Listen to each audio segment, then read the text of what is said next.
Hello student, welcome to Alam success guide YouTube channel. इस video में हम क्लास 6 का सोशल स्टडी का टॉपिक द फर्स्ट सिटीज पढ़ने वाले हैं। इसके अंदर हम पढ़ने वाले हैं द फर्स्ट सिटीज के बारे में पढ़ेंगे और मेनली इसमें फोकस जो रहेगा वो रहेगा इंडस वैली सिविलाइजेशन के बारे में, जिसे हड़प्पा सिविलाइजेशन भी कहा जाता है। और ये कई शहरों से और कई सारी बस्तियों को मिला के बना हुआ था। इसमें कई सारी बस्तियां, कई सारे शहर थे। इसके अलावा कैलकुलेटिक एज के बारे में पढ़ेंगे, जिसका टाइम पीरियड 4000 बीसी से लेकर 2000 बीसी का पीरियड के बीच में था। फिर हम हड़प्पा सिविलाइजेशन के बारे में जानेंगे, जिसका टाइम पीरियड 2500 बीसी से लेकर और 1500 बीसी के बीच का टाइम पीरियड है। इसमें हम वेल प्लान सिटीज के बारे में पढ़ेंगे, सिटाडेल जानेंगे क्या होता है, द लोअर टाउन क्या है। इसके अलावा इनके ऑक्यूपेशंस क्या थे, ड्रेस यानी कि इनका ऑक्यूपेशंस यानी कि उनका क्या रोजगार था, क्या व्यवसाय था इनका, ड्रेसेस इनकी क्या पोशाक थी, क्या ये पहनते थे, फूड्स यानी कि इनका क्या भोजन कैसा था, सील के बारे में जानेंगे। साथ ही साथ टॉयज, खिलौने और मनोरंजन के इनके क्या साधन थे और इनका क्या धर्म था, रिलीजन क्या था, ये भी हम इसमें जानेंगे। इसके साथ साथ ये जो सिविलाइजेशन है, हड़प्पा सिविलाइजेशन, ये मिस्टीरियसली वाइप आउट हो गई, अचानक ही गायब हो गई, और एक क्यों गायब हुई, क्या कारण थे, इसके बारे में भी हम जानेंगे। और इंडिया के अंदर हड़प्पा सिविलाइजेशन की जो कुछ मेन साइट्स हैं, जैसे लोथल है, धोलावीरा है और सुरकोटड़ा है, ये भी इंडिया के अंदर हैं जो पार्ट्स है, इनके बारे में भी हम जानेंगे।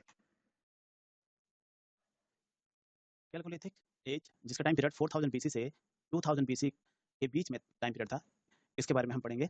इन इंडिया, भारत में the first metal found was copper. जो पहला मेटल फाउंड किया गया था वो कॉपर था। भारत के अंदर पहला जो मेटल फाउंड किया गया, followed by zinc and tin. उसके बाद प्रस्ताव टिन का भी किया गया। When man realized that he could work more effectively with metal tools, he started to make all those tools with metal that he could.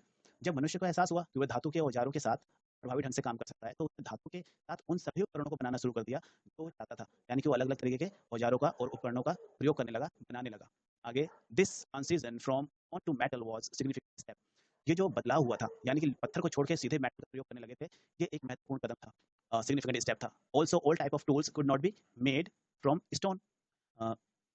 ये साथ ही पत्थर से सभी प्रकार के औजार नहीं बनाए जा सकते थे। पत्थर का उपयोग हर एक प्रकार के औजार को बनाने में प्रयोग नहीं कर सकते थे, ये मुश्किल था। Metal is not only stronger, it can be shape as many want at as may want it to.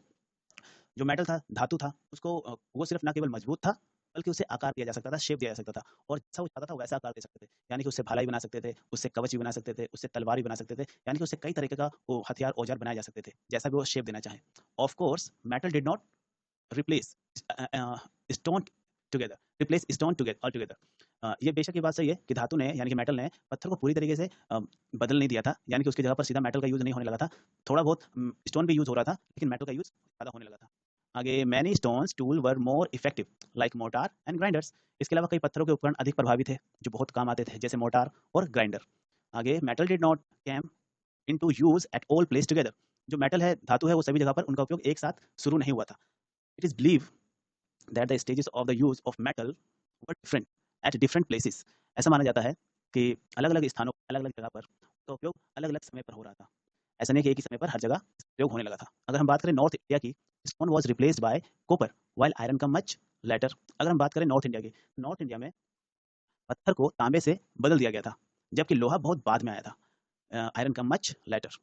While in south India, stone was replaced by iron directly. अगर बात करें हम दक्षिण भारत की, तो वहाँ पे पत्थर को सीधे लोहे से बदल दिया गया था, यानी कि वहाँ पर डायरेक्ट अब मेटल यूज किया जाने लगा था, धातु मेटल यूज किया जा रहा था, धातु यूज किया जा रहा था। आगे, copper is believe to be first metal to have been discovered. ऐसा माना जाता है कि तांबा खोजी जाने वाली पहली धातु है, पहला मेटल है कॉपर। और it was better than stone, और ये पत्थर से ज़्यादा बेहतर हुआ करता था, लेकिन इट वॉज सॉफ्ट फ्लेक्सिबल, लेकिन ये बहुत ही ज़्यादा नरम और लचीला था।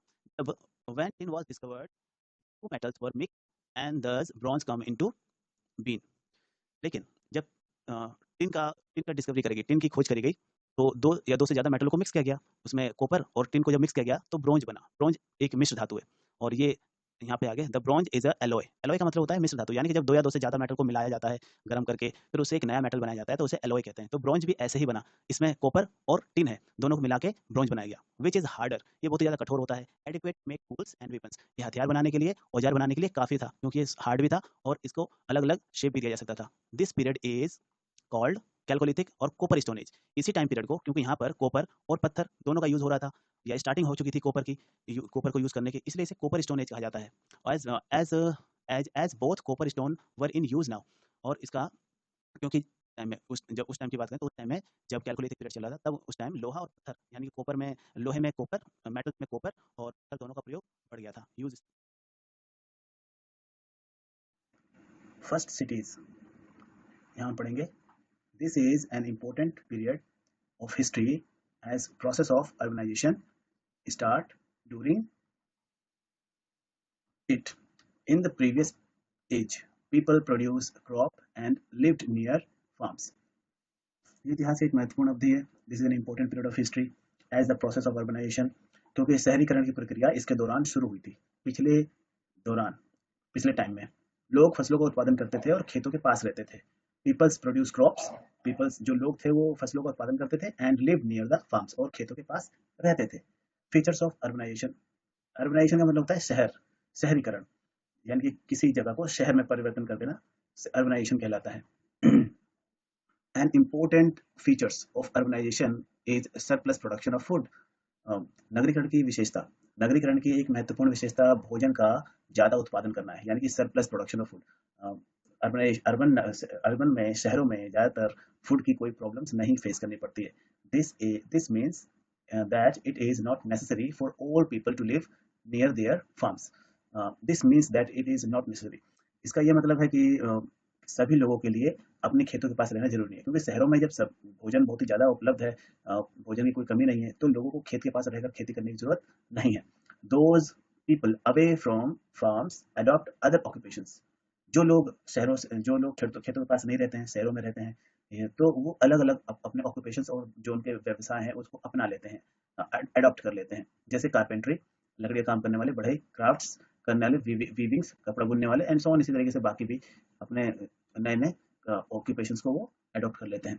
विद दिस, इसके साथ ही this characterisation of the community undergo a change, इसी के साथ जो बदलाव है, characteristics of the community undergo a change, तो इसके साथ ही जो समुदाय है यानी कम्युनिटी है, उनकी विशेषताओं में बदलाव आ जाता है, यानी कि लोग खेती करते करते वो कारपेंट्री करने लगते हैं, उनके अंदर कुछ और भी ऑक्यूपेशंस के स्किल्स आ जाते हैं, कुछ दूसरे स्किल्स को अपना लेते हैं। आगे, gradually peoples become expert in their unique occupations, and we have skilled carpenter, mason, weavers, smiths and others.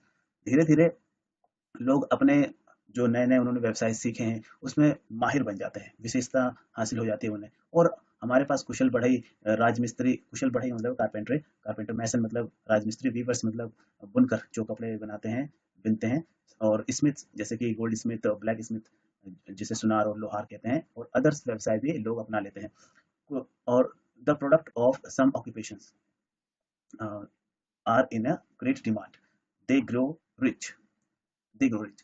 कुछ व्यवसाय के उत्पादन की मांग बहुत ज़्यादा होती है, वे समृद्ध हो जाते हैं, यानी कि वो रिच हो जाते हैं। लेकिन जब किसी एरिया में किसी एक चीज़ की मांग ज़्यादा होगी और उसको उसको सीखने वाले लोग कम होंगे, या एरिया में उसके जैसे कम होंगे लोग, तो उसकी डिमांड तो ज़्यादा हो ही जाएगी। आगे, नॉलेज बिकम इम्पोर्टेंट, जो ज्ञान है वो बहुत ही ज़्यादा इंपॉर्टेंट है, वो हर फील्ड में नॉलेज बहुत इंपॉर्टेंट होती है। So some kind of language started to develop, it may be written, spoken और बोथ। इसलिए किसी भी प्रकार की भाषा जब विकसित होने लगती है तो ये लिखना बोलना, या दोनों हो सकता है कि लिखना बोलना ये दोनों ही लोग सीख जाते हैं, क्योंकि अब जब धीरे धीरे लोगों ने व्यवसाय शुरू कर दिया तो लोगों ने फिर लिखना पढ़ना भी स्टार्टिंग कर दी। और उसके बाद this was the process how the civilization started to take root in the Indian subcontinent. और ये प्रक्रिया है जिसमें सभ्यता ने, यानी कि सिविलाइजेशन ने भारतीय उपमहाद्वीप में अपनी जड़ें जमानी शुरू की थी, यानी कि root in the Indian subcontinent. Some such other important civilization include the Tigris Euphrates civilization in Mesopotamia। इसके अलावा भी कुछ और भी सिविलाइजेशन एग्जिस्ट करती थी उस टाइम पर, जब हड़प्पन सिविलाइजेशन एग्जिस्ट कर रही थी उसके दौरान मेसोपोटामिया, जो कि ईरान इराक के पास के एरिया को कहते हैं, वहाँ पर टिग्रिस यूफ्रात नाम की सिविलाइजेशन भी एग्जिस्ट कर रही थी। और Nile river valley civilization Egypt में उस टाइम बहुत अच्छे से सर्वाइव कर रही थी, या फ्लरिश्ड हो रही थी, फल फूल रही थी। इसके अलावा हवांग सिविलाइजेशन जो कि चाइना में थी, वो भी उस टाइम में अच्छे से वो भी अपने आप को बदलाव ला रही थी, नई नई चीजें सीख रही थी। The civilization that develop in the Indian subcontinent is known by several names. India के सबकॉन्टिनेंट में जो सिविलाइजेशंस ग्रो हुई उनके कुछ नाम हैं, जैसे कि it is called the Indus valley civilizations. यहाँ की जो सिविलाइजेशन थी उसको इंडस वैली सिविलाइजेशन के नाम से जाना जाता है, as it flourished in the Indus valley, क्योंकि ये इंडस सिविलाइजेशन इंडस सिविलाइजेशंस में फल फूल रहे थे, इसलिए इसे सिंधु घाटी, क्योंकि सिंधु घाटी सभ्यताएं फली फूली हैं, इसलिए इसे सिंधु घाटी सभ्यता कहा जाता है। आगे, about 2/3 of the civilizations flourish along the Saraswati river. इस सभ्यता का 2/3 हिस्सा सरस्वती नदी के किनारे रह रहे थे, फल फूल रहे थे। So it is also called Indus Saraswati civilization. इसीलिए क्योंकि वो सरस्वती नदी के किनारे रहकर अपने जीवन गुजर बसर कर रहे थे, इसलिए इनको सिंधु सरस्वती सभ्यता भी कहा जाता है। It is called Harappan civilisation because the first excavations were made at Harappa in west Punjab in Pakistan. इसको हड़प्पा सिविलाइजेशन क्यों कहा जाता है, इसे हड़प्पा सभ्यता इसलिए कहा जाता है क्योंकि पहली खुदाई, फर्स्ट एक्सकवेशन, पहली खुदाई पश्चिम बंगाल, वेस्ट पंजाब में, जो कि पाकिस्तान में है, उसके हड़प्पा नाम की एक जगह पे की गई थी, इसलिए इसको हड़प्पा सिविलाइजेशन के नाम से भी जाना जाता है।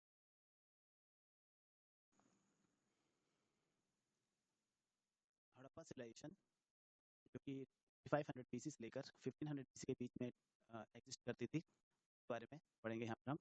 Once about 1.5 centuries ago, railway lines were being laid to connect Lahore with Karachi. करीब 1.5 सदी पहले लाहौर को कराची से जोड़ने के लिए रेलवे लाइन बनाई जा रही थी। और at this place the worker found some large amounts of bricks on them. और जो वर्कर थे, यानी कि श्रमिक थे, काम करने वाले वर्कर्स, इस स्थान पर श्रमिकों को उन पर ईंटों के साथ कुछ बड़े टीले मिले, यानी कि large amounts with bricks on them. They noticed that the bricks were backed and were of quality. So so they used them to lay the railway lines. Railway जो वर्कर्स हैं उनको जब उन्होंने देखा कि ये ईंटें बहुत ही अच्छी क्वालिटी की हैं, पकी हुई हैं, अच्छी गुणवत्ता की हैं, उन्होंने ये सोचा कि इसका इस्तेमाल हमें रेलवे लाइन बिछाने के लिए करना चाहिए। तो उन्होंने रेलवे लाइन बिछाने के लिए इन ईंटों का इस्तेमाल किया। But little did they realize that bricks were over 3000 years old. लेकिन उन्हें इस बात का एहसास नहीं था कि जो ईंटें हैं वो 3000 साल अधिक पुरानी थी। इतनी पुरानी ईंटों का वो उन्होंने रेलवे लाइन का बिछाने लगे थे। उनको ये पता नहीं था कि ये 3000 साल पुरानी ईंटें हैं। Several decades later, when the archaeologists heard of these incidents, they located the sites and dug the area near railway tracks. Uh, कई दशकों के बाद, several decades later, कई दशकों के बाद, जब पुरातत्वविद यानी आर्कोलॉजिस्ट वो हैं जो पुरानी चीज़ों को खोजते हैं, ज़मीन के, जैसे डायनासोर के जो स्केलेटन्स वगैरह खोजते हैं, उनको भी आर्कोलॉजिस्ट कहते हैं। और जो पुराने सिटीज़ ज़मीन खोद के देखते हैं या गड्ढा खोद के ढूंढ लेते हैं, उनको भी आर्कोलॉजिस्ट ही कहा जाता है, यानी कि पुरातत्वविद कहा जाता है। जब पुरातत्वविदों ने इस घटना के बारे में सुना, तो उन्होंने इस साइट का पता लगाया और रेलवे पटरियों के पास के क्षेत्र को खोदा, यानी कि जो रेलवे पटरी बिछाई गई थी उसके आसपास की जमीन को उन्होंने खोदना शुरू कर दिया। क्या क्या कि यहाँ पर 3000 साल पुरानी ईंटें मिली हैं, तो आखिर यहाँ पर कुछ और भी मिल सकता है, इसलिए उन्होंने वहाँ पे खोदना शुरू कर दिया। To their surprise, they found the traces of old civilization older than 3000 years. जब उन्होंने वहाँ पे गड्ढा खोदना शुरू करा रेलवे लाइन के आसपास, तो उन्हें बहुत ही अचंभा हुआ, आश्चर्य हुआ। उन्होंने 3000 साल से अधिक पुरानी सभ्यता के निशान ढूंढ लिए थे। On excavation, the archaeologist found an entire city at the site. जो खुदाई हो रही थी, वहाँ खुदाई करने पर पुरातत्वविद को, यानी कि आर्कियोलॉजिस्ट को, साइट पर एक पूरा शहर मिल गया। और इट वाज बिलीव्ड, ऐसा माना जाता है, to have exist 47 years ago. ऐसा माना जाता है कि ये 4700 ईयर्स पहले के हैं, आज से 4700 ईयर्स पहले, यानी कि तकरीबन 4500 साल पुरानी ये सिविलाइजेशन थी। The artefacts recovered from here revealed a historical past. जो वहाँ पर यहाँ से जो भी बरामद हुआ कलाकृतियों से, यानी कि जो हिस्ट्रिकल पास्ट, जो आर्टिफैक्ट्स का मतलब होता है जो कलाकृतियाँ मिली हैं, यानी कि कुछ कलाकृतियाँ मिली हैं, ऐसी चीज़ें जो कि उस वक्त की हैं, तो ये ऐतिहासिक अतीत का पता चलता है, उस टाइम के बारे में पता चलता है कि ये वहाँ पर ऐसी चीज़ें बनाई जाती थी। What the archaeologist had unearth was one of the oldest urban settlements in the Indian subcontinents. पुरातत्वविदों ने जो पता लगाया था, वह भारतीय उपमहाद्वीप में, यानी कि इंडियन सबकॉन्टिनेंट की सबसे पुरानी शहरी बस्तियों में से एक थी। क्योंकि उन्होंने इंडियन सबकॉन्टिनेंट में अभी तक तो ये सब चीज़ें ढूंढी नहीं थी। यहाँ पे अंग्रेज आ चुके थे, उन्होंने यहाँ पे शासन किया, तो उनको इस बारे में नहीं पता था। लेकिन अब जब ये खुदाई हुई तो उनको इन सब चीज़ों के बारे में जानकारी मिली। Locals called this area as Mohenjodaro या Mohenjodaro, which in the Sindhi language means the mound of the dead. जो यहाँ के लोकल लोग थे, स्थानीय लोग यानी कि जो वहाँ के रहने वाले लोग थे उस एरिया के, उसको लोकल पीपल्स या फिर स्थानीय लोग कहते हैं। इस क्षेत्र को मोहनजोदड़ो कहते थे, जिसका सिंधी भाषा में अर्थ होता है मृतकों का टीला, यानी कि लाशों का ढेर, ऐसे कह सकते हैं, कहा करते थे। खोजों से एनकरेज, यानी कि माउंड ऑफ डेड, यानी कि लाशों का ढेर या फिर मृतकों का टीला कहा जाता था। Encouraged by the finds, further excavations were carried out. जब लोगों को पता चला कि ऐसी कुछ चीज़ें यहाँ निकल रही हैं, तो उनको और इस बात के लिए एनकरेज मिला कि हमें और खोदना चाहिए, कुछ और भी हमें मिल सकता है, तो इन्होंने और भी आगे फर्दर एक्सकवेट किए। आगे as a result the twin cities called Harappa and Mohenjodaro were found. जब ये दोबारा कोशिश करी गई आसपास की चीज़ों को खोदने की, तो उन्हें ट्विन सिटीज मिली, यानी कि दो जुड़वा शहर मिले, जिसका नाम था हड़प्पा और एक का नाम था मोहनजोदड़ो। विद दिस, इसके साथ ही India too could take pride that it had a rich, इसके पास एक इसके इसके साथ ही भारत को क्योंकि इंडिया को इस बात पर गर्व होना चाहिए कि ऐतिहासिक इसके साथ एक समृद्ध सभ्यता भारत के पास थी, जो आज से हजारों साल पहले थी, और historical past with a flourished civilisation much ahead of its time, यानी कि जो अतीत के साथ एक समृद्ध सभ्यता थी जो अपने समय से बहुत आगे थी। यानी कि भारत को इस बात पे गर्व होना चाहिए कि इंडिया की इस टेरिटरी के पास में एक ऐसी सिविलाइजेशन एग्जिस्ट करती थी जो कि बहुत ज़्यादा आज के टाइम के हिसाब से वो बहुत ज़्यादा एडवांस थी, बहुत कुछ जानती थी। The word Harappa means food of Shiva. Harappa शब्द का अर्थ है शिव का भोजन। Lord Shiva was worship as Pashupati in Harappa civilisation. Harappa सभ्यता में भगवान शिव को पशुपति के रूप में पूजा जाता था। The Harappan community become fully urbanised around 2500 BC. जो हड़प्पा सभ्यता है वो 2500 बीसी यानी कि ईसा से 2500 साल पहले आसपास पूरी तरीके से शहरीकृत थी, यानी कि उसमें वो सारी फैसिलिटी थी जो शहर में हुआ करती थी, वो भी ईसा से 2500 साल पहले, यानी कि before before Christ 2500 years. The main cities that develop were Harappa, Mohenjodaro, Dholavira and Lothal. इसके अलावा जो मेन शहर हुआ करते थे उनमें चार नाम बहुत ही फेमस हैं जो कि बहुत ही ज्यादा डेवलप थे। एक तो हड़प्पा और एक मोहनजोदड़ो, और तीसरा धोलावीरा और चौथा लोथल। तो इसमें जो हड़प्पा और मोहनजोदड़ो है ये तो आज प्रेजेंट टाइम में पाकिस्तान में है, जबकि धोलावीरा और लोथल ये इंडिया में है आज। The Harappan sites have been excavated at the other place also. इसके अलावा हड़प्पा सभ्यता की जो जगह थी उनको बाकी जगहों पर भी खोदा गया था। स्वतंत्र भारत में यानी कि after independence site excavated in after independence in India Alamgirpur in Meerut UP. जब भारत आजाद हो गया उसके बाद भी इसके आसपास खुदाई करी गई तो कई जगहों पर उसके आसपास भी और उससे अलग भी कई जगहों पर करी गई। तो उसमें एक नाम आता है आलमगीरपुर जो कि मेरठ यूपी में है। यहाँ पर भी कुछ हड़प्पा सभ्यता की चीजें मिली हैं खोदने पर। आगे we can understand the broad features of Harappan civilisations under the following headings. इसके अलावा हड़प्पा सभ्यता की व्यापक विशेषताओं को यानी कि और जो भी खूबियां थी उनको हम निम्नलिखित जो हेडिंग्स है उसके जरिए से हम समझ सकते हैं। अब उसकी जो हेडिंग्स है वो हम पढ़ लेते हैं। वेल प्लान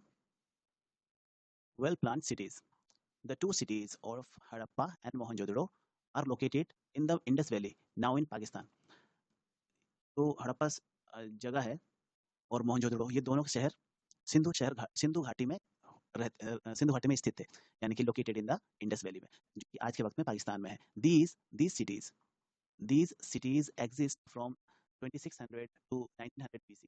ये जो सिटीज थी ये आज से ईसा से 600 से लेकर 1900 साल पहले एग्जिस्ट करते थे, यानी कि आज से तकरीबन 4 से 4,500 साल पहले ये सिटीज हुआ करती थी। This sites in Punjab, Mohenjodaro is located in the Sindh province of Pakistan. जो ये साइट है जिसे हम मोहनजोदड़ो कह रहे हैं, ये पंजाब में है, और ये पंजाब जो है पाकिस्तान के सिंध प्रांत में है। पंजाब में भी पाकिस्तान है, उसमें भी थोड़ा सा पंजाब का हिस्सा है, तो उस पंजाब वाले स्टेट में प्रांत में पाकिस्तान के पंजाब में ये जगह है आज। The two important features of this sites are citadel and the lower. इस जो ये साइट्स हैं हड़प्पा और मोहनजोदड़ो, यहाँ पर कुछ दो जो बहुत इंपॉर्टेंट फीचर्स हैं वो हैं सिटाडेल और लोअर टाउन। अब हम पढ़ते हैं सिटाडेल क्या चीज़ है। The Citadel was build on an elevated area. जो ये सिटाडेल होता था जिसे हम गढ़ कह सकते हैं, यानी कि ऐसी जगह जहाँ पे एडमिनिस्ट्रेटर्स रहा करते थे, जहाँ पे शासन करने वाले रहते थे, मंत्री रहा करते थे, जो शहर को चलाते थे वो रहते थे। यानी कि ये बहुत ही ज़्यादा ऐसा एरिया था, पॉश इलाका था, यानी कि जहाँ पे पैसे वाले लोग रहते थे। और to save it from the flood, और इसको है ना एलिवेटेड एरिया पे बनाया जाता था, यानी कि ऊंची जगह पे बनाया जाता था, सिटाडेल को बनाया गया था ऐसा इसलिए ताकि इसको फ्लड से बचा जा सके, यानी कि बाढ़ कितनी भी आ जाए ये पानी में डूबे ना, इसलिए इसको ऊंचाई पे बनाया जाता था। The important building excavated from here include granaries, an assembly hall, a palace like building, workshop and the great bath. इसमें important buildings excavated की गई थी, यानी खोजी गई थी, और गढ़ यानी कि बचाने के लिए इसको ऊंचाई पे, पहले तो ये बात कि इसको बचाने के लिए इसको ऊंची जगह पर बनाया जाता था ताकि बाढ़ से बचाया जा सके, और यहाँ से खुदाई की कई महत्वपूर्ण इमारतें मिली हैं। जैसे कि यहाँ पे क्या-क्या मिले हैं, यहाँ पे मिला है ग्रेनरीज़ मिली हैं, जैसे कि ग्रेनरीज़ का मतलब होता है जिसमें अनाज रखा जाता है। असेंबली हॉल भी मिला है, खोदने पे मिला है असेंबली हॉल, जहाँ पे लोग इकट्ठा होकर मीटिंग किया करते होंगे, बातचीत किया करते होंगे और जहाँ पे कुछ मीटिंग हुआ करती होगी इन सबों की एक साथ बैठकर। पैलेस लाइक बिल्डिंग, कुछ महल जैसी इमारतें भी मिली हैं, वर्कशॉप मिला है यानी कार्यशाला मिली है जहाँ पे लोग काम करते होंगे। साथ में द ग्रेट बाथ भी मिला है, ग्रेट बाथ यानी कि एक बहुत बड़ा स्विमिंग पूल टाइप का स्ट्रक्चर मिला है। It is also served as the main centre of for administration and religious activity. इसके साथ ही साथ ये एरिया जो सिटाडेल जिसका नाम है, जो कि बहुत ही ऊँची जगह पे बनाया जाता था, ये एक मेन सेंटर होता था एडमिनिस्ट्रेशन का। एडमिनिस्ट्रेशन का मतलब होता है जहाँ से मंत्री या राजा पूरे शहर को कंट्रोल करते हैं, ये उसका मेन सेंटर हुआ करता था। और रिलीजियस एक्टिविटी के लिए भी यहाँ पे धार्मिक गतिविधियाँ भी होती थी, तो ये उसके लिए भी मेन इंपॉर्टेंस रखता था। द ग्रेनरीज यानी कि अनाज जहाँ रखा जाता है, were use to store large amount of grains. जो ग्रेनरीज था उसका इस्तेमाल बहुत ज़्यादा मात्रा में अनाजों को स्टोर करके रखने के लिए किया जाता था। Perhaps this food was store to meet emergencies like natural disasters, flood and famines। आखिर इन अनाजों को ग्रेनरीज में यानी कि जो अन्न भंडार है इसमें इकट्ठा क्यों किया जाता था? ऐसा इसलिए ताकि कोई इमरजेंसी पड़ जाए, जैसे कि नेचुरल डिजास्टर हो जाए, जैसे कि कोई तूफान आ गया या फिर कोई आंधी तूफान आ गया, भूकंप आ गया, ऐसी कोई सिचुएशन आ जाती है जिसमें अनाज उगा ही नहीं या फिर अनाज सब खत्म हो गए या फिर खेत बाढ़ आ गई, बाढ़ में सारा सारा खेत बह गया या फिर अनाज ही नहीं बचा किसी भी कोई भी सिचुएशंस में, तो उस टाइम में ये ग्रेनरीज से सारा अनाज निकाल के उसका यूज़ क्या करते थे, इसलिए ये ग्रेनरीज को बनाया करते थे। और ये सब कहाँ होती थी? सिटाडेल नाम के जो हमने पढ़ा था मोहनजोदड़ो में, जो मेन पॉइंट है सिटाडेल, वहाँ पर हुआ करता था, उस जगह पर बनाया जाता था। आगे द ग्रेट बाथ यानी कि बहुत बड़ा swimming pool is a significant area in the Citadel. Citadel में एक बहुत बड़ा स्विमिंग पूल भी था जिसे द ग्रेट बाथ भी कहा जाता है। इसकी चौड़ाई कितनी थी? 23 फीट यानी कि 23 फीट चौड़ा था। एक 139 फीट लॉन्ग, 139 फीट लंबा था और ये 9 फीट गहरा भी था, यानी कि 9 फीट 9 फीट डीप था। ये पूल जो जिसे हम ग्रेट बाथ कहते हैं, इसका use probably served as a public bath. इसका प्रयोग जो करते थे वो सार्वजनिक जनता यानी कि जो लोग हैं वो नहाने के लिए इसका यूज़ क्या करते थे। और may be this was used on certain special occasion, और शायद इसका इस्तेमाल कुछ खास मौके पे किया जाता होगा, कोई त्योहार पे या कोई विशेष फंक्शन प्रोग्राम पर ही इस ग्रेट बाथ का प्रयोग किया जाता था। आम दिनों में इसमें नहाना अलाउ नहीं था, कुछ स्पेशल टाइम्स पर ही इसका यूज़ किया जाता था। आगे it was supplied fresh water from a well located near by. इसमें जो पानी आता था वो पास के ही जो कुआं होता था, उस कुएं से इसमें फ्रेश वाटर डाला जाता था, ताज़ा पानी भरा जाता था। The peoples could climb down to the stair to take a bath. यहाँ पर पब्लिक या जो लोग होते थे वो नीचे सीढ़ियों से उतर कर नीचे जाकर नहाने का आनंद ले सकते थे, यानी कि उस स्विमिंग पूल में जिसे हम ग्रेट बाथ कहते हैं, वहाँ पर सीढ़ियाँ ही बनी हुई थी लोगों के लिए उतर के नीचे नहाने। टाउन, अब इसके बारे में हम पढ़ लेते हैं। A large part of the city area was surrounded by the lower town। जो शहर था उसका काफी बड़ा पार्ट लोअर टाउन से घिरा हुआ करता था। लोअर टाउन क्या था? हमने पढ़ा था जो हड़प्पा सिटीज हैं उसके अंदर दो फीचर्स बड़े ही फेमस हैं, एक तो सिटाडेल और एक लोअर टाउन। तो लोअर टाउन, अभी सिटाडेल हमने पढ़ लिया, अब लोअर टाउन के बारे में पढ़ लेते हैं कि लोअर टाउन क्या था। तो यहाँ पे लिखा है सिटी का बहुत बड़ा हिस्सा लोअर टाउन से घिरा हुआ करता था। वेयर कॉमन पीपल लिव्ड, जहाँ पे साधारण लोग यानी कि आम जनता रहा करती थी। The house had one or two storey had open roof top. यहाँ पे जो घर हुआ करते थे वो एक या दो मंजिला हुआ करते थे और यहाँ पर खुली छत होती थी यानी कि छत नहीं होती थी। These houses were made of BRICS mortar Lyme's and gypsum. The doors and the Windows provided ample light and ventilation. यहाँ पे जो दरवाजे और खिड़कियां थी वो उसमें काफी अच्छे से प्रकाश आ सकता था और वेंटिलेशन भी था यानी कि हवा के आने जाने का जगह भी अच्छा खासा बना हुआ था। आगे घर में एक कुएं का उपयोग, a well in the house was used as a source of water. घर में अ, एक कुएं का यूज यानी कुआं, हर एक घर में कुआं हुआ करता था। घर में एक कुआं का उपयोग पानी के स्रोत के रूप में किया जाता था, यानी कि हर एक घर में कुआं होता था। जैसे कि आज के टाइम में हम लोग टैप यूज करते हैं, टोटी चालू करते हैं पानी आ जाता है, इसी तरीके से वहां पर हर घरों में कुआं हुआ करता था। These bricks used in the construction were well baked and had uniform shape and weight. जो इन चीजों को बनाने में ईंट का इस्तेमाल किया जाता था, निर्माण में उपयोग की जाने वाली ईंटें अच्छी तरह से पकी हुआ करती थी और उनका आकार और वजन एक जैसा होता था, यानी कि छोटी बड़ी नहीं होती थी, एक जैसी होती थी। A soak pit was provided in each house to let all waste passes through it, and the wastewater wastewater from the house would flow out into the drains। प्रत्येक घर में यानी कि एवरी, हमने पढ़ा अभी, प्रत्येक घरों में एक सोख गड्ढा होता था। In every house, in each house, सभी घरों में एक सोख गड्ढा होता था, यानी कि जहाँ पे पानी को सोखने का सिस्टम होता था, की गई थी। एक गड्ढे का व्यवस्था की गई थी, जिससे सभी कचड़े का उसमें से गुजरने दिया जा सके, उसमें से सारा कचरा निकल जाता था। और साथ ही साथ और घरों का गंदा पानी नालियों में बहा दिया जाता था, यानी कि ड्रेनेज ड्रेनेज नालियों में बहा दिया जाता था। और निचले शहर में ये जो लोअर टाउन है इसको वेल प्लान्ड बनाया गया था, यानी बहुत अच्छे से बनाया गया था। इसमें क्या चीज चीजें थी, the streets is in its intersected each other at right angle. यहाँ ये जो निचला शहर है जिसे हम द लोअर टाउन कहते हैं, इसे अच्छी तरीके की योजना के साथ बनाया गया था। इसमें जो सड़कें होती हैं एक दूसरे को समकोण पर काटती हैं, और the corners were well rounded. जो कोने होते थे ये नुकीले नहीं होते थे, ये राउंडेड शेप में होते थे, स्मूथ टाइप में होते थे। On both side of the broad street there were drain which received waste water from the houses. जो सड़क हुआ करती थी, रास्ता होता था, चौड़ी नालियों के दोनों ओर नालियां थी, गलियों के चौड़ी गली, जो स्ट्रीट है चौड़ी गली के दोनों ओर नालियां हुआ करती थी, और वो नालियां शायद ढकी भी हो करती हो, नालियां रहती जिससे घर का गंदा पानी आता था। वे जो घर का गंदा पानी आता था, ये नालियों में, ये सारी नालियां बंद हुआ करती थी, सड़क के दोनों साइड होती थी। जैसा कि आज के टाइम में भी हम देखते हैं, जो मेन सड़क होती है उसके दोनों साइड नाली होती है। ये सिस्टम आज से 4,500 साल पहले जो इंडस वैली सिविलाइजेशन से इसके लोगों ने यूज किया था। दे वर कवर बाय स्टोन स्लिप्स, और उनको है ना स्लैब से ढक दिया गया था। जैसे कि आज के टाइम में हम देखते हैं जो नालियां होती है उनको स्लैब से ढक दिया जाता है ताकि कोई गिर ना जाए नालों में। Inspection trap and manhole were located at regular distance. इसके साथ ही साथ जो नालियां होती थी, उन नाली के कुछ कुछ दूरियों पर एक एक गड्ढा हुआ करता था ढक्कन वाला, जिससे कभी हम ये चेक कर सके कि नाली कहीं जाम तो नहीं है, कहीं नाला बंद तो नहीं हो गया। जैसे कि आज के टाइम में भी देखते हैं हम, कुछ नालियों की दूरी पर कुछ ढक्कन लगे हुए होते हैं जिसको हम मैन होल कहते हैं। उसका यूज इसलिए किया जाता है कि अगर बाई चांस कहीं से ब्लॉक हो जाए, बंद हो जाए, तो उसको खोल के नाली को दोबारा से सही किया जा सके। तो यहाँ पे देखो हमने पढ़ा मैन होल वर लोकेटेड, कुछ कुछ दूरी पर रेगुलर डिस्टेंस पर मैन होल भी हुआ करते थे। आगे, this prove how aware of the people were about their health and hygiene. ये इस बात को साबित करता है कि उस टाइम में लोग अपने स्वास्थ्य को लेकर और स्वच्छता को लेकर कितने ज्यादा जागरूक थे, और कितने इस बात को लोग अपने स्वास्थ्य और स्वच्छता के बारे में कितने जागरूक थे और इसको कितना सीरियस लिया करते थे। लोगों के क्या ऑक्यूपेशंस थे, क्या रोजगार थे, क्या उनके काम काम थे।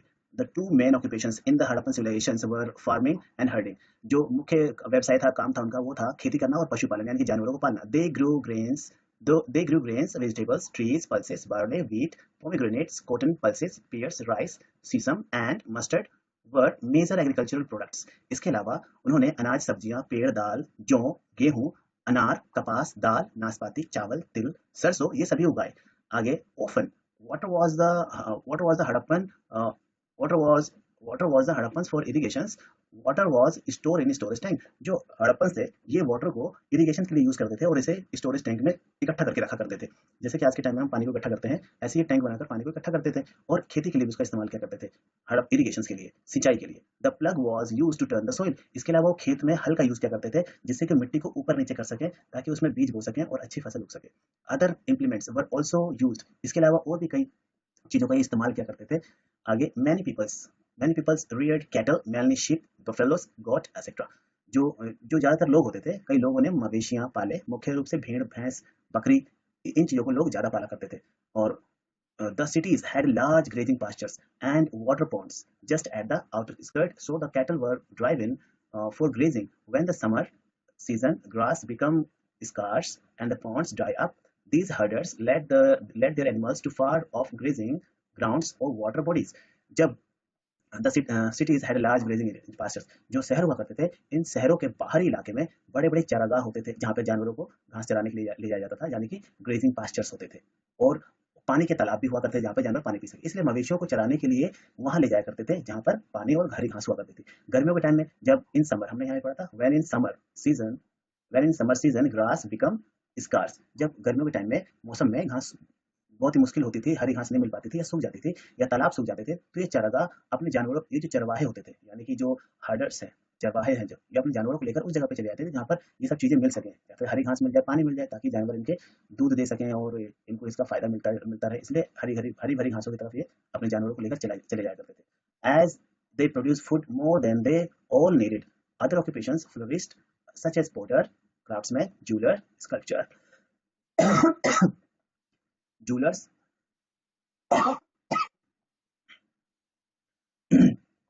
as they produce food more than they needed.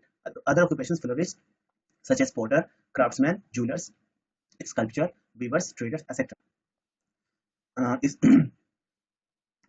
इसमें as they produce food more than they all needed, जब ये जितनी आवश्यकता से अधिक, जब ये भोजन को उगाने लगे, खाना, यानी कि बहुत सारा इनका अनाज आने लगा, तो इन्होंने अदर ऑक्यूपेशंस को फ्लरिश किया, यानी कि अदर जो व्यवसाय होते थे उनको इस्तेमाल करना शुरू कर दिया। जब इनको पता लगा कि भाई, जब ऑलरेडी यहाँ पे बहुत सारे लोग खेती कर रहे हैं, खूब अनाज उग रहा है, कोई दिक्कत नहीं है, तो इन्होंने कुछ नए-नए व्यवसाय ऑक्यूपेशंस भी अपना लिए थे। जैसे कि पोर्टर्स, कोई मटका बनाने लगा था, कोई क्राफ्ट्समैन बन गया, कोई जूलर बन गया, सुनार बन गया, कोई स्कल्पचर बन गया, मूर्ति बनाने वाला बन गया, कोई वीवर बन गया, कपड़े सिलने वाला बन गया, ट्रेडर्स बन गए, व्यापारी बन गए कुछ लोग। इस तरीके से लोगों ने अपने-अपने व्यवसाय को चेंज कर लिया।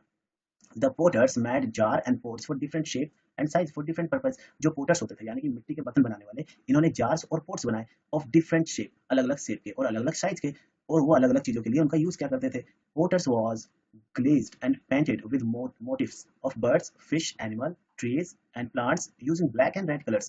जो ये पोटर्स होते थे यानी कि कुम्हार जो मिट्टी का बर्तन बनाता है, ये लाल और काले रंग से उन मिट्टी के बर्तनों पे बहुत ही सुंदर चित्रकारी किया करते थे। इसमें पक्षी, बर्ड्स बनाते थे, फिश मछलियां बनाते थे, एनिमल्स, ट्रीज और प्लांट्स को इन लाल और काले रंग का इस्तेमाल करके उस पर प्रिंट किया करते थे, बनाया करते थे। Cotton was a major agriculture commodities. जो कपास थी, जिसे हम इंग्लिश में कॉटन कहते हैं, हिंदी में कपास कहते हैं, ये उस टाइम की बहुत ही इंपॉर्टेंट कमोडिटीज थी, यानी कि इसका ये बहुत ही ज्यादा जरूरी चीज हुआ करती थी। कृषि की वस्तु थी, कमोडिटीज मतलब जो कृषि इस्तेमाल होती थी। कपास एक प्रमुख कृषि वस्तु थी। Spindle spindle have been excavated which was so that the peoples knew how to spin and weave cloth। Spindle क्या मतलब होता है, जिसमें धागा लपेटा जाता है, इसको स्पिंडल कहते हैं। तो एक्सकवेशन जब गड्ढा खोदा गया तो कुछ ऐसी चीजें मिली, तो इससे अंदाजा लगाया जा सकता है कि वो धागा लपेटना जानते थे, धागे से फिर कपड़ा बनाते थे। तो इससे पता चलता है कि उस वक्त में लोग कपड़ा सिलने के लिए, बनाने के लिए स्पिंडल में धागा बनाया करते थे, फिर कपड़ा बनाया करते थे। आगे, the statue of the beard man in shawl depicts detail of intricate embroidery work. इसके अलावा एक दाढ़ी वाले आदमी की भी मूर्ति मिली है, जिसमें उस साफ साफ दिखाई दे रहा है कि उसने एक शॉल पहन रखी है और उस शॉल पर बहुत ही ज्यादा कढ़ाई का काम किया गया है। तो इससे ये पता चलता है कि उस टाइम लोग जो होते थे वो कढ़ाई के कपड़े भी पहना करते थे, हाथ से कढ़ाई करके। Traders also deal in the milled metals, copper, tin, silver and precious gems. जो व्यापारी होते थे, जो ट्रेडर्स होते थे, वो ट्रेड क्या करते थे, फार अवे प्लेसेस, दूर दूर तक वो व्यापार क्या करते थे। Gold was bought in from Karnataka. जो सोना होता था उसे कर्नाटका से लाया जाता था। वाइल सेमी प्रीसियस जेम, जो कम कीमती के हीरे जवाहरात होते थे, उसको गुजरात से लाया जाता था, ईरान से लाया जाता था, अफगानिस्तान से लाया जाता था। इसके अलावा Iran and Afghanistan were also major source for tin, while copper was got from जो जो ये जो टिन है, टिन को अफगानिस्तान, ईरान से लाया जाता था। इसके अलावा जो while copper was got from Rajasthan and Oman. इसके अलावा जो कॉपर होता था, कॉपर को राजस्थान और ओमान से इंपोर्ट किया जाता था, लाया जाता था। Tin was tin was mixed with copper make bronze. जब टिन को कॉपर के साथ मिलाया जाता है तो वो ब्रॉन्ज बनाता है। और हमने पढ़ा था ब्रॉन्ज क्या है, एक एलॉय है, जो कि दो या दो से ज्यादा मेटल्स को मिक्स करने पर एक हार्ड मेटल बनता है। तो ये बहुत ही ज्यादा इंपॉर्टेंट मेटल हो जाता है ब्रॉन्ज, क्योंकि इसका इस्तेमाल काफी चीजों में, औजार और हथियार बनाने के लिए भी वो क्या करते थे। पोशाक, कपड़े और भोजन यानी कि उनका खाना, इस बारे में देखते हैं आगे। The statue recovered from a site show that man वोर अ shawl over the left shoulder and wore a long unstitched cloth like modern dhoti on the west। एक जगह से बरामद प्रतिमा यानी कि जो स्टेचू मतलब एक मूर्ति बरामद करी गई है, उससे पता चलता है कि जो लोग हुआ करते थे, जो पुरुष होते थे, मैन है ना, मैन वोर पहनते थे, आदमी पुरुष पहनते थे। बाएं कंधे पर शॉल रखे, एक मूर्ति मिली है, वो उसमें उसमें दिखाया गया कि उसने एक शॉल और रखी है। और कमर पर आधुनिक, जैसे कि कमर पर उसने कपड़ा बांध रखा है, जैसे कि आज के टाइम में धोती लोग पहनते हैं, इस तरीके से उसने कपड़ा कमर पर लपेट रखा है। तो इससे पता चलता है कि उस टाइम में लोग कपड़े का इस्तेमाल किस तरीके से करते थे। आगे, the women adorned themselves with the shirt like upper garment and wore a girdle round waist। Clay spindle, जो औरतें होती थी, महिलाएं, खुद को शर्ट जैसे ऊपरी वस्त्र से सजाया करती थी, कमर के चारों ओर एक करथनी पहनती थी, यानी कि जो निडल टाइप जो स्ट्रक्चर, सॉरी निडल कह रहा हूँ मैं, shirt like girdle around the waist, कमर पर गर्डल जैसा, वो कुछ कमरबंद जैसा भी पहना करती थी। The clay spindles, needles and buttons have also been found. इसके अलावा वहां पर मिट्टी के धागे लपेटने वाले मिले हैं, जिसे स्पिंडल कहते हैं। इसके अलावा सुइयां मिली हैं और बटन्स भी मिले हैं। और ये चीजें बताती हैं कि वो उस वक्त कपड़ों को बटन में से भी लगाकर यूज क्या करते थे, बटन यूज क्या करते थे। They show that some clothes were stitch and embroidered. इसके अलावा बहुत से कपड़े ऐसे भी थे, दे शो दैट, इसके अलावा ये जो बताता है कि जो कि कपड़े सिले और कढ़ाई किए गए होते थे, यानी कि वर स्टिच्ड एंड एम्ब्रॉयडर्ड, सिले हुए और कढ़ाई किए हुए कपड़े पहना करते थे उस टाइम में लोग।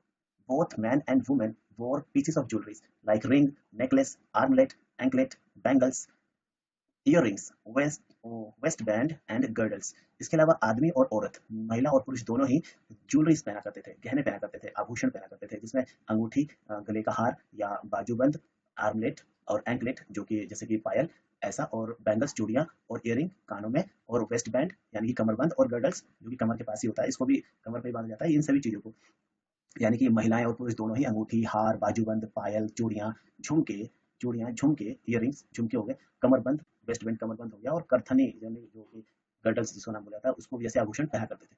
आगे, in addition to pulses and cereals, meats and eggs formed part of the Harappan diet. इसके अलावा दाल और अनाज के अलावा मांस और अंडा हड़प्पा सिविलाइजेशन के लोग आहार के रूप में इस्तेमाल करते थे, यानी कि वो खाने में मांस और अंडे का भी, मांस, दाल, अनाज, मांस और अंडे का उपयोग करते थे। They reared goat and poultry for this purpose. इसके लिए वो इस चीज के लिए, ताकि वो मांस खा सके, अंडा खा सके, इसके लिए बकरी और मुर्गियों का वो पालते थे।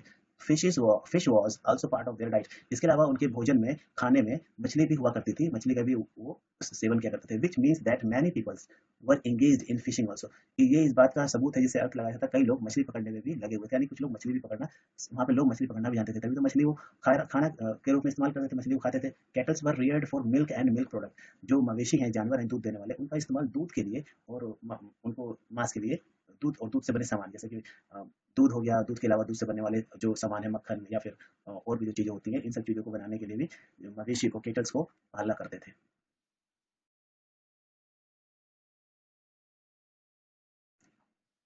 Harappan seals. During the course of excavations, archaeologists have discovered more than 2,000 seals at different sites. Seals have mostly been recovered from site at Lothal in Gujarat. खुदाई के दौरान पुरातत्वविद, यानी कि इसे आर्कोलॉजिस्ट कहते हैं, उन्होंने विभिन्न प्रकार के विभिन्न स्थानों से 2000 से ज्यादा मुहर, जिसे सील कहते हैं, मुहरों की खोज की। इस बात की पुख्ता सबूत है कि लोथल एक प्रमुख, क्या हुआ करता होगा, प्रमुख डाकयार्ड था, यानी कि जहाँ पे यहाँ पर this there is a strong evidence that Lothal was a major dockyard. ये क्योंकि बहुत 2000 से ज्यादा सील मिली है, और इन सील का इस्तेमाल इंपोर्ट एक्सपोर्ट करते हुए सामानों के ऊपर लगाने के लिए किया जाता होगा, जैसे कि कोई इंपोर्ट किया जा रहा है या एक्सपोर्ट किया जा रहा है तो उसके ऊपर सील लगा देते थे, वो सिक्योरिटी लेवल के रूप में काम करता था। तो आज अगर वो 2000 सील मिली है तो इसका मतलब है कि बहुत इसके चांसेस हैं कि इंपोर्ट एक्सपोर्ट का काम भी हुआ करता होगा। और लोथल में क्योंकि बहुत ज़्यादा सील्स मिली है, इसका मतलब है कि लोथल जो होगा वो मेजर डॉकयार्ड होगा, यानी कि वहाँ पर नावें आकर रुकती होंगी, विदेशी सामान आता होगा, विदेशी सामान नाव पे लादा जाता होगा, फिर उसे विदेश भेजा जाता होगा। इसका मतलब है कि वहाँ पर ही इंपोर्ट एक्सपोर्ट का काम बहुत ज़्यादा हुआ करता होगा, इसलिए वहाँ पे 2000 से ज़्यादा सील मिली है।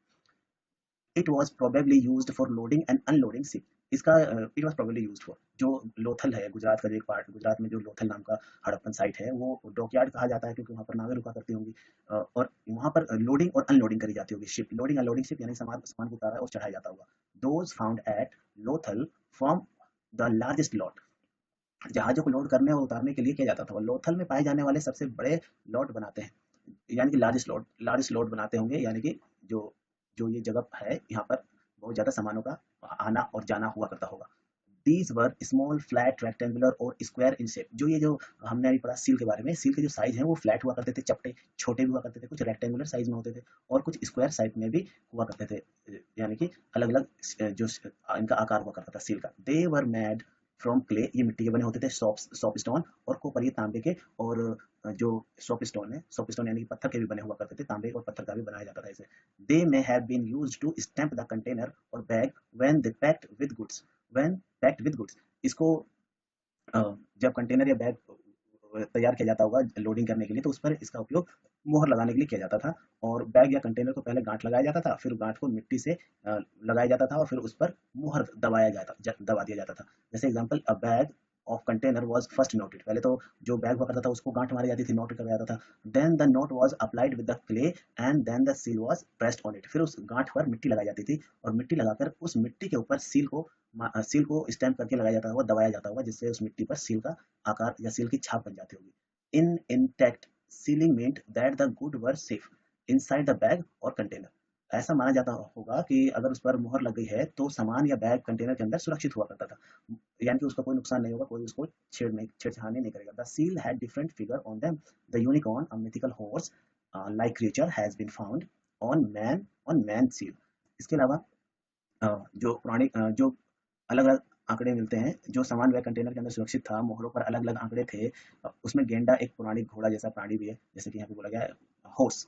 तो यूनिकॉर्न की फोटो उस पे सील पे बनी हुई है, जो कि एक घोड़ा होता है, उड़ने वाला घोड़ा होता है। Has been found on the man seal, जो सील है उसके ऊपर इसकी एक फोटो देखी गई है। आदमी की मोहरों पे पाया गया, उन पर चित्रित अधिक सामान्य जानवर बैल, हाथी और गेंडे भी हैं। इसके अलावा जो यहाँ पे है, the more common animal depicted on them are bull, elephant and rhinoceros. इसके अलावा उन पर बैल का, हाथी का और गेंडे का भी फोटो बना हुआ है सील के ऊपर। Just above the animal are shown some pictographic depictions.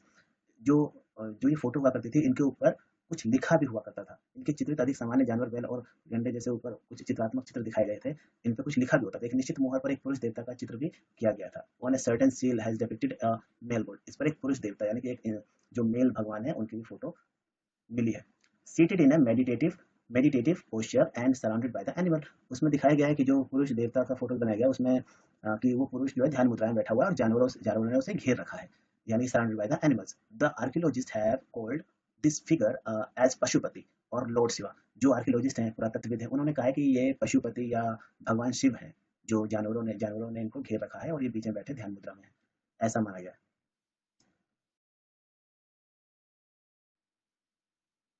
Toys and recreation. Different type of toys has been recovered from the Harappan sites like toy plug, toy cart, toy animal and figurines, etc.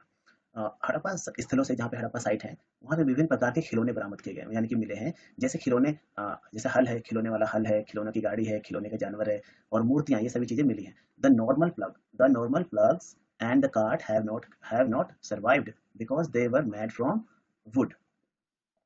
Normal plugs, जो आम सामान्य रूप का जो हल होता है, लकड़ी का होता है, लकड़ी की गाड़ियाँ इसलिए नहीं बच पाई। क्यों नहीं बच पाई? क्योंकि ये लकड़ी की होती हैं, इसलिए आज के टाइम तक ये सर्वाइव नहीं कर पाई, सड़ गल गए। लेकिन जो मिट्टी के बने हुए थे वो अभी भी हमें मिले हैं। But these toys point two the facilities that exist in this time. लेकिन ये खिलौने बता रहे हैं कि उस टाइम में हल हुआ करते थे। लकड़ी की गाड़ियाँ या बच्चों के खिलौने जो होते थे, ये खिलौने बता रहे हैं कि उस टाइम में ऐसी ऐसी चीजें हुआ करती होंगी, तभी तो इनकी खिलौने बने। जैसे कि आज के टाइम में बच्चे हेलीकॉप्टर का खिलौना खेलते हैं, तो आज के टाइम में हेलीकॉप्टर रियल में है, तो बच्चे हेलीकॉप्टर का खिलौना भी खेलते हैं। तो उस टाइम में हल के जो खिलौना बनाया गया, हल का खिलौना है बच्चे के खेलने के लिए, बच्चे की गाड़ियाँ हैं खेलने के लिए, तो ये चीज़ें बताती है कि उस टाइम में ये सब चीज़ें हुआ करती होंगी। लेकिन क्योंकि वो लकड़ी की हुआ करती थी, तो इतने हज़ारों साल तक लकड़ी सही तो नहीं रहेगी, तो लकड़ी तो गल जाएगी। इसलिए ये खिलौने मिट्टी के और बाकी जो मेटल से बनाए गए थे, ये आज भी हमें मिल गए हैं सही हालत में। तो ये इससे पता चलता है कि उस टाइम में ये सब चीज़ें हुआ करती होंगी। From these toys, it is also guessed that indoor and outdoor activities were part of recreations. इसके अलावा इन खिलौनों से यह भी अनुमान लगाया जाता है कि इंडोर और आउटडोर गतिविधियां यानी कि मनोरंजन का हिस्सा थी। यानी कि उस टाइम में इंडोर आउटडोर गेम भी मनोरंजन के लिए, खेलकूद के लिए खेला जाता होगा। Music and dance were also prevalent. इसके अलावा मनोरंजन का हिस्सा थी संगीत और नृत्य भी प्रचलित था, यानी कि गाना और नाचना ये भी उस वक्त हुआ करता था। The articles were measured and weight using standard scale. A long thin wooden stick was used to measure cloth. जो तराजू हुआ करता था, जो articles were measured by the weight using standard scale. जो सामान बेचे जाते थे उनको मापने के लिए तराजू का उपयोग किया जाता था, उनको तोला जाता था, बाट वगैरह भी हुआ करते थे। कपड़ों को मापने के लिए एक लंबी पतली लकड़ी की छड़ी का इस्तेमाल किया जाता था। लॉन्ग थिन वुडन स्टिक का यूज किया जाता था। It has marks at regular distance. इसके कुछ कुछ दूरियों पर मार्क्स हुआ करते थे। Similarly stone weight of varies size, shapes and weight has been found from the excavation site. Most similarly, इसमें कुछ दूरियों पर निशान हुआ करते थे। इस प्रकार जो गड्ढा खोदा गया, जगहों से विभिन्न प्रकार के आकार और आकार के वजन के पत्थर के मिले गए। इन पत्थरों का इस्तेमाल अलग अलग चीजों के लिए किया जाता होगा। और निशान इन पर कुछ कुछ दूरियों पर निशान थे, जो हमने यहाँ पढ़ा था। Most of the weights were made of the chert, a kind of stone. जो ज्यादातर बाट हुआ करते थे, जिसे वजन तोलने में किया जाता था, ये ज्यादातर स्टोन के होते थे, पत्थर का इस्तेमाल किया जाता था, क्योंकि मेटल का ज्यादा यूज नहीं हो पाता था इस चीज के लिए। These weights were mainly used to weigh precious gems, stones and metals. इसका इस्तेमाल ज्यादातर जो बहुत कीमती नवरत्न होते थे, जो जवाहरात होते थे, जेम्स यानी कि जो हीरे जवाहरात होते थे, इनको नापने तोलने के लिए किया जाता था। जो कीमती पत्थर होते थे, कीमती धातु होते थे, इनको मेजर करने के लिए किया जाता था।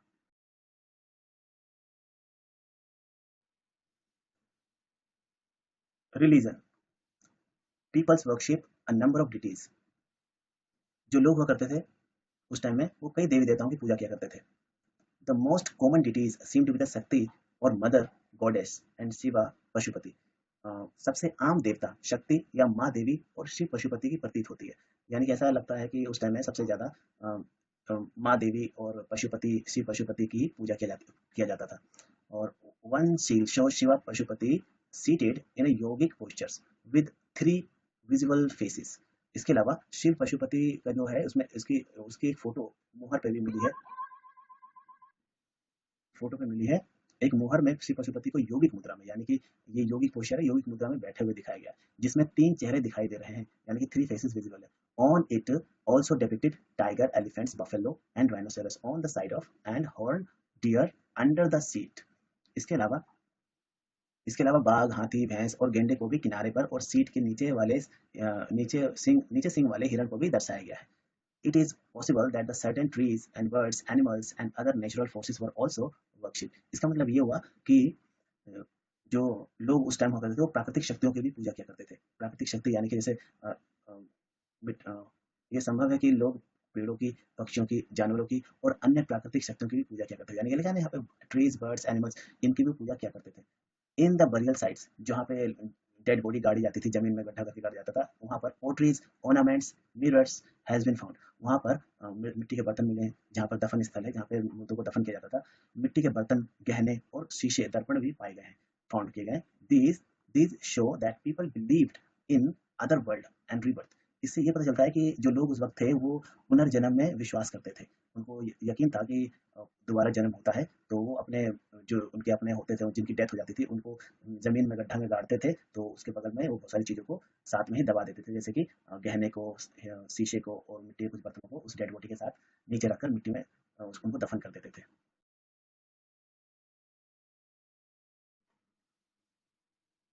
The mysterious wipe out. The Harappan civilisation suddenly disappeared. जो हड़प्पा सभ्यता है वो अचानक ही गायब हो गई. Peoples stopped living in cities. लोगों ने शहरों में रहना बंद कर दिया. Trades ceased and culture declined. जो व्यापार था ट्रेड से वो बंद हो गए. संस्कृति में गिरावट आई, यानी कि जो कल्चर है वो डिक्लाइन हो गया, संस्कृति डिक्लाइन हो गई, जो सभ्यता थी वो धीरे धीरे टूटने लगी. What could have been the causes. क्या कारण हो सकते हैं, ऐसा क्यों हुआ? We do not know the exact cause. Historians give several explanations, some of them are follow. क्या कारण था, क्या हो सकता है कि अचानक ये जो सिविलाइजेशन से गायब हो गई, क्या कारण हो सकता है? हम सटीक कारण नहीं जानते. इतिहासकार कई स्पष्टीकरण देते हैं, उनमें से कुछ इस प्रकार है. कुछ लोगों ने बताया या अंदाजा लगाया कि ये हुआ होगा या ऐसा ऐसा हुआ होगा, तो वो उनका वाइप आउट हो गया, यानी कि हमेशा लोग गायब हो गए. There were invasion from the central Asia who defeated the Harappan people. ऐसा माना जा सकता है कि जो सेंट्रल एशिया थे वहाँ से कुछ लोग आए होंगे, उन्होंने इन पर आक्रमण किया होगा, उन्होंने इनको डिफीट कर दिया होगा, हरा दिया होगा, और हराने के बाद शायद ये तो या तो मारे गए होंगे या तो इन्होंने कहीं और चले गए होंगे, वहाँ जगह खाली करती होगी. आगे, the desert expanded maybe because the drought and excessive grazing of the cattle.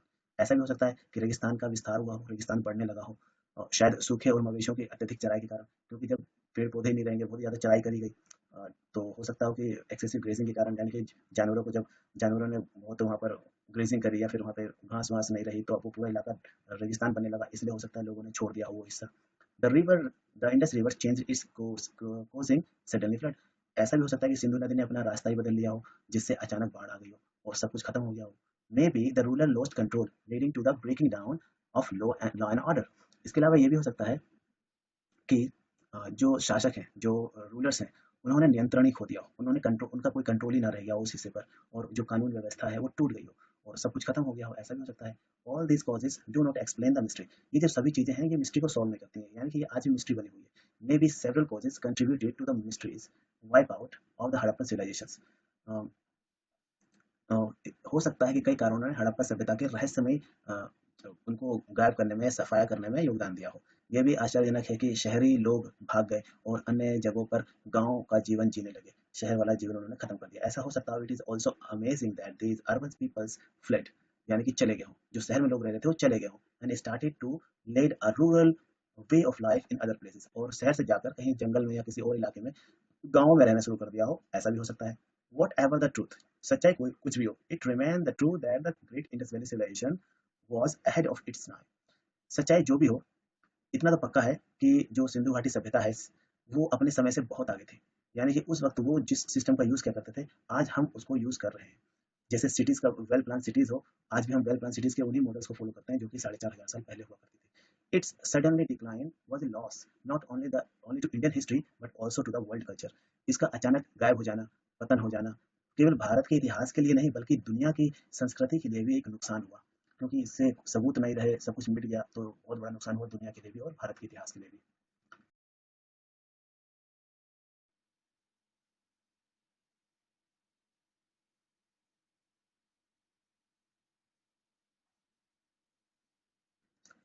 The city of Dholavira, the city of Dholavira was rectangular in shape.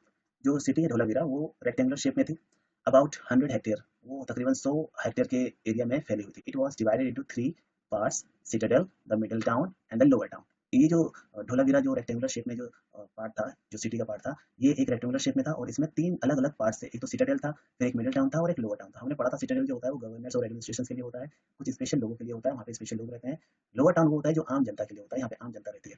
Middle town के बारे में हमें नहीं पता है, देख लेते हैं इसमें क्या लिखा हुआ है। The citadel and the middle town had gateway, street, wells and other areas along with some large open area.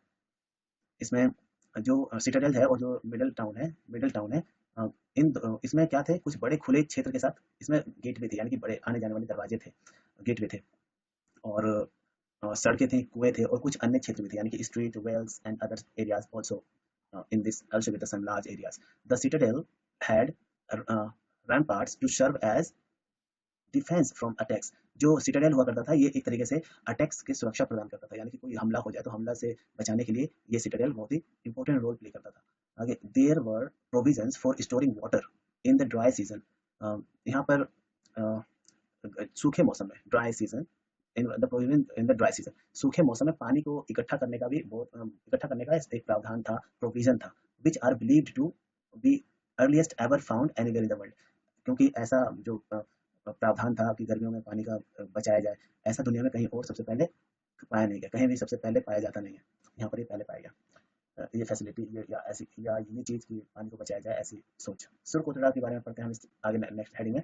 Surkotada is located in Bhuj, district of Gujarat है वो। सुरकोटड़ा, लोथल और हमने जो तीसरा पढ़ा था, ये तीनों की तीनों जगह जो है गुजरात के, गुजरात स्टेट में ही है, बस थोड़ा सा डिस्ट्रिक्ट अलग अलग है सबकी। जो ये सुरकोटड़ा ये भुज डिस्ट्रिक्ट में है, गुजरात में है। It was discovered in 1964। It is a smaller fortified site.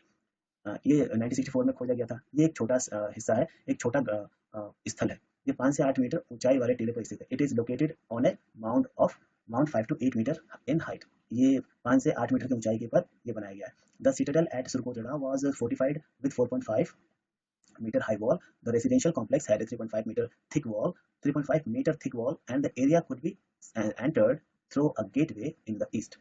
इसके अलावा सुरकोतरा की जो सिटाडेल को 4.5 मीटर ऊंची दीवार के साथ मजबूत किया जाता था। 4.5 मीटर ऊंची दीवारें होती थी और इन्हें 5 से 8 मीटर ऊंची टीले पर बने हुए होते थे। जो आवासीय जगह होती थी, यानी कि जो रेसिडेंशियल एरिया होता था, वो 3.5 मीटर मोटी दीवारों की बनी होती थी। इतनी 3.5 मीटर मोटी दीवारें, यानी कि उसको तोड़ पाना बहुत मुश्किल होगा किसी भी दूसरे दुश्मन के लिए। और इस क्षेत्र में पूर्व में एक प्रवेश के द्वार के माध्यम से प्रवेश किया जाता था। इसमें एक गेट था जो कि जहाँ से लोगों का आना जाना होता था। इस प्रवेश द्वार के माध्यम से प्रवेश किया जाता था। और परिसर की योजना चौड़ी सड़कें, अच्छी जल निकासी और स्वच्छता प्रणाली के विशिष्ट हड़प्पा शैली में से बनाई गई थी। इसके अलावा जो the complex was planned in the typical Harappan style of broad road. जो कॉम्प्लेक्स है उसको बहुत अच्छे से प्लान किया गया था, यानी कि हड़प्पन साइड को तो इसके माध्यम से प्रवेश किया जाता था। परिसर की योजना चौड़ी सड़क, अच्छी जल निकासी और स्वच्छता पर ध्यान दिया गया था। इसके अलावा good drainage and sanitary system, इसके अलावा पानी के निकलने की व्यवस्था करी गई थी और पानी के सैनिटरी, यानी कि जो वहाँ पे पानी से जुड़ी हुई स्वच्छता प्रणाली थी, उनका भी अच्छे से इस्तेमाल किया गया था। This town seem to be destroyed in a great fire as a thick layer of ash has been found. अब यहाँ पर बहुत ही मोटी परत पाई गई है राख की, जो बताती है कि शायद ये जल गए थे, ये पूरा हिस्सा जल गया होगा, तभी इतनी मोटी राख की परत यहाँ पाई गई है। But it was rebuild into a capital of garrison town. लेकिन ऐसा लगता है कि यह शहर एक बड़ी आग में नष्ट हो गया हो, जल गया हो, क्योंकि राख की एक मोटी परत पाई गई है। लेकिन इसे एक राजधानी या गैरिसन शहर में फिर से बनाया गया था, यानी कि शहर में दोबारा से इसको बनाया गया। Most houses had 5 rooms and courtyards that was open on one side and had a platform outside the house that faced the street, the mongoose street. The mongoose were kept maybe for protection against the snakes. अधिकांश शहरों में, यानी कि most of houses, अधिकांश शहरों में 5 कमरे और एक आंगन हुआ करता था घरों में, जो एक तरफ खुला करता था और घर के बाहर एक मंच होता था जो सड़क का सामना होता था। नेवले लोग पाला करते थे, मंगूज शायद सांपों से बचने के लिए, ताकि कोई सांप ना काट ले। जहाँ पे नेवले होते हैं वहाँ पे सांप नहीं आते हैं, तो इसलिए शायद वो नेवले भी पालते थे कि सांपों से बचा जा सके।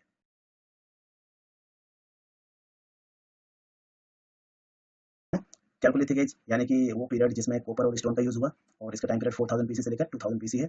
इसके अलावा नेक्स्ट सिविलाइजेशन। सिविलाइजेशन मतलब एक ऐसी कंडीशन है, ग्रोइंग कंडीशन है, यानी कि जब भोजन की कोई कमी ना हो और ह्यूमंस का डेवलपमेंट हो रहा हो सोसाइटी में, तो उस कंडीशन को हम बोलेंगे civilisation.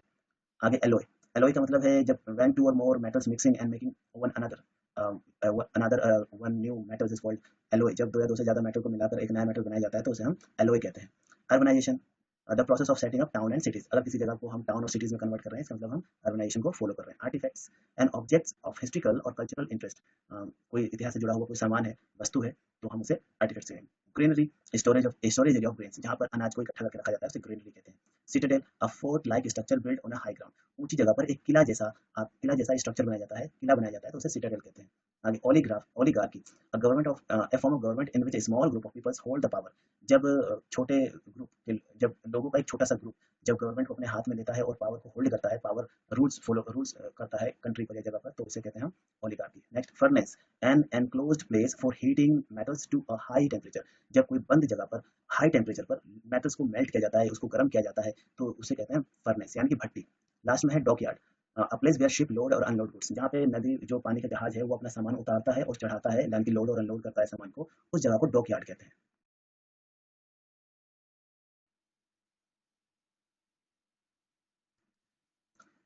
Important facts, in the chalcolithic age copper and stone were in use together, chalcolithic age वो पीरियड था जिसमें कॉपर और स्टोन दोनों का ही यूज स्टार्ट हो गया था, use together. The process of urbanisation started during the chalcolithic age, chalcolithic age के दौरान ही अर्बनाइजेशन का जो स्टार्टिंग थी वो हो चुकी थी, यानी कि जब लोग कॉपर और स्टोन का यूज किया जा रहा था उस टाइम में लोगों ने शहर बनाना शुरू कर दिया था, शहर में रहना शुरू कर दिया था। The Harappan cities of Harappa and Mohenjodaro are in Pakistan, जो हड़प्पा सिटीज हैं जैसे हड़प्पा और मोहनजोदड़ो, ये अभी करंट में आज के टाइम में पाकिस्तान में है।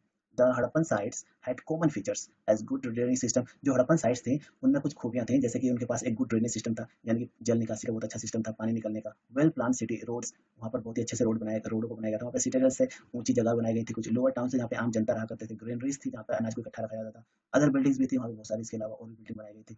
The great bath was a prominent building, जो ग्रेट बाथ था यानी कि जहाँ पे लोग कुछ विशेष मौकों पर, कुछ स्पेशल डेज पर, प्रोग्राम फंक्शन पे नहाने के लिए जाया करते थे, वो एक इंपॉर्टेंट बिल्डिंग हुआ करती थी। The house in Harappa and Mohenjodaro had courtyards with wells, shops, kitchen, bathroom और ड्रेन, जो हड़प्पन सिविलाइजेशन में जो घर थे उनमें, जो कि हड़प्पा और मोहनजोदड़ो में मेनली हैड कोर्टयार्ड्स, उनमें कोर्टयार्ड्स हुआ करते थे और वेल्स, कुआं हुआ करते थे, शॉप पिट यानी कि गड्ढे जहाँ पे पानी को सोखने के लिए रखा जाता होगा, किचन, वहाँ पर बाथरूम भी, और ड्रेन्स यानी कि नालियों की व्यवस्था भी अच्छे से थी।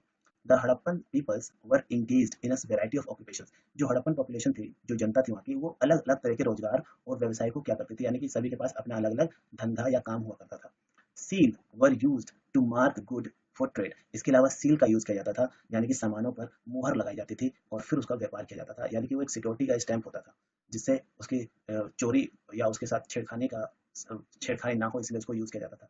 द हड़प्पन पीपल्स वोर बोथ स्टिच और अनस्टिच गारमेंट्स, जो हड़प्पन के जो लोग थे वो स्टिच यानी कि सिले हुए कपड़े ही पहनते थे, और अनस्टिच यानी कि बिना सिले हुए कपड़े, जैसे कि सिले हुए कपड़े का मतलब है कि उसको सुई धागे से सिलकर यूज करते थे, और कुछ धोती ही पहन लेते थे जो बिना सिले ही पहनी जाती है, ऐसा कपड़ा भी वो पहना करते थे, unstitch garment. The Harappan cities wipe out mysteriously, जो हड़प्पन सिटीज थी वो अचानक ही गायब हो गई, ये इसके कोई सबूत हमें नहीं मिलते हैं आज भी।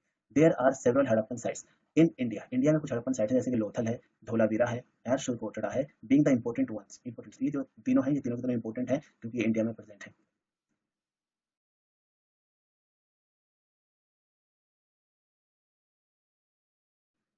Case study, the northern west, India का जो नॉर्दर्न वेस्ट पार्ट है, जहाँ पर हमने पढ़ा था कि हड़प्पन सिविलाइजेशन, मोहनजोदड़ो या हड़प्पा जो सिटीज़ हैं ये वहाँ पर एग्जिस्ट करती हैं, उसको नॉर्थ वेस्ट एरिया को अब हम थोड़ा सा केस स्टडी में पढ़ लेते हैं।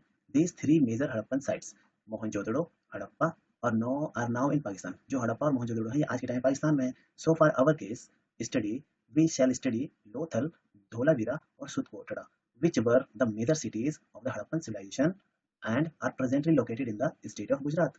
आज के टाइम में इंडिया में लोथल, धोलावीरा और सुतकोटड़ा नाम से जो बड़ी साइट्स हैं वो आज इंडिया के गुजरात स्टेट में है। इसके अलावा मोहनजोदड़ो और हड़प्पा नाम से जो है वो पाकिस्तान में है। तो हम जो इंडिया में है उनके बारे में पढ़ेंगे। फर्स्ट लोथल के बारे में पढ़ेंगे। Lothal is the southernmost Harappan site located close to the Gulf of Khambhat.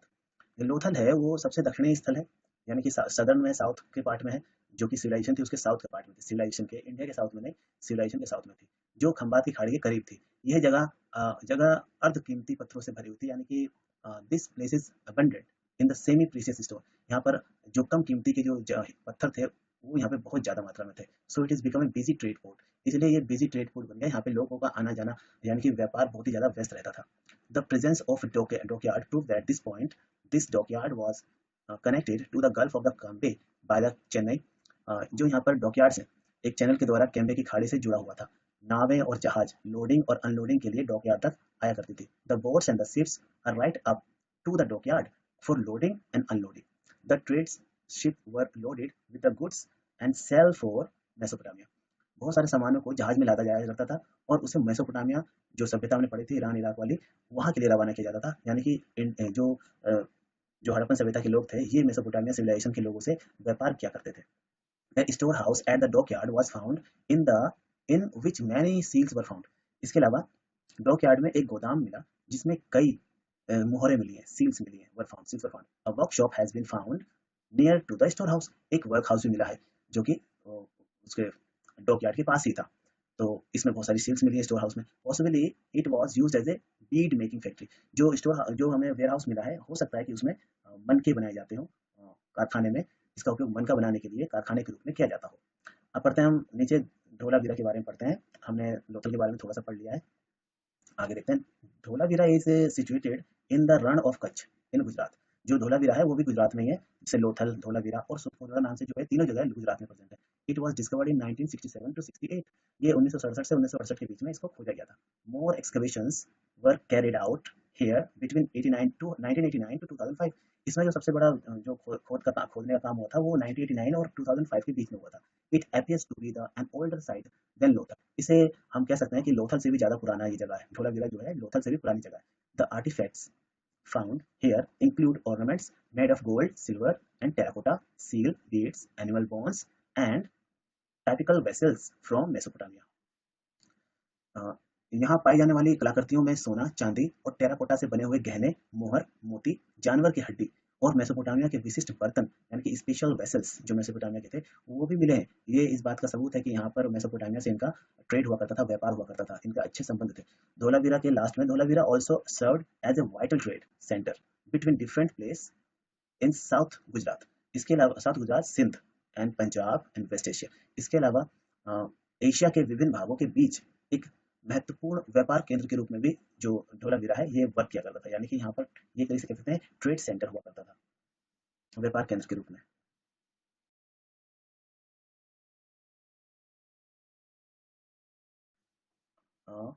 What are the important features of Harappan civilisation.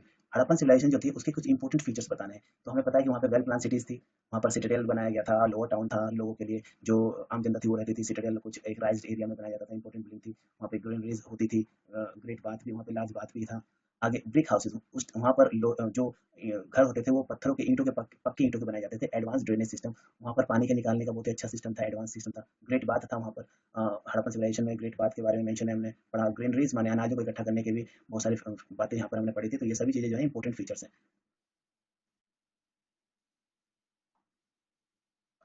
Question number 2, describe the Harappan cities. Harappan cities को डिस्क्राइब करना है तो भाई सिटीज का लेआउट कैसा था. हम जानते हैं कि सिटीज जो थी वो ग्रिड पैटर्न में थी. सिटीज कैसी थी, ग्रिड पैटर्न में थी. वहाँ पे स्ट्रीट्स थे और स्ट्रेट लाइन में थे वो सारे स्ट्रीट्स. इसके अलावा वहाँ पे रोड्स थे, मेन रोड थे और ये ब्लॉक्स में डिवाइडेड थे. आगे सिटाडेल और लोअर टाउन था. वहाँ पे सिटाडेल हमने पढ़ लिया, लोअर टाउन भी पढ़ा हमने.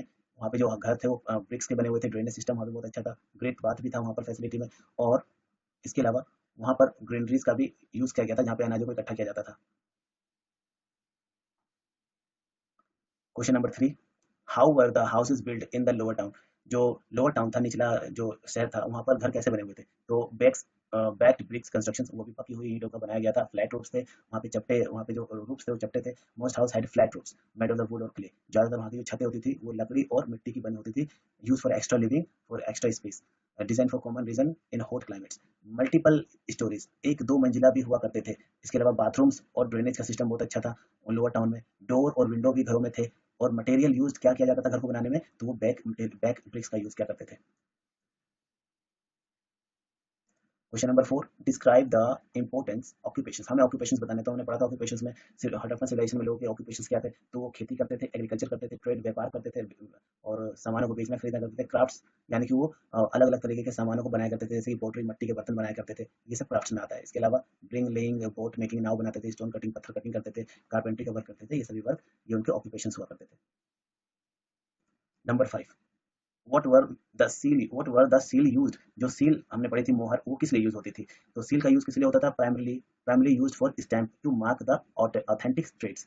अगर किसी वस्तु पर, किसी चीज पर इसको लगा दिया जाता था स्टैम्प को, तो इससे ये एक ऑथेंटिकेटेड ट्रेड हुआ करता था, यानी कि इस पे विश्वास किया जाता था। मोहर लगाने के बाद उसकी वैल्यू बढ़ जाती थी। और इसमें की पॉइंट अबाउट हड़प्पन सील जो होती थी, तो किसकी बनी होती थी, मटेरियल क्या होता था, तो वो स्टेटाइट स्टोन के बने होते थे। डिजाइन कैसी होती थी, तो उनका डिजाइन अलग अलग हमने पढ़ा था, वो रेक्टेंगुलर, स्क्वायर और अलग अलग, रेक्टेंगुलर, स्क्वायर और अलग अलग और भी शेप्स में वो बनी होती थी। फंक्शंस ये कैसे काम करते थे, ये bundles to the goods for the trade. Clay मिट्टी इसको यूज करते थे पहले, तो जिस पर हमें स्टैंप लगानी है उसको उस पर गांठ मारी जाती थी, फिर उस गांठ पर मिट्टी लगाकर स्टैंप लगा दी जाती थी, जिससे उस पर स्टैंप छप जाती थी। आगे significance, provide evidence to well organised trade system in the Harappan civilisation.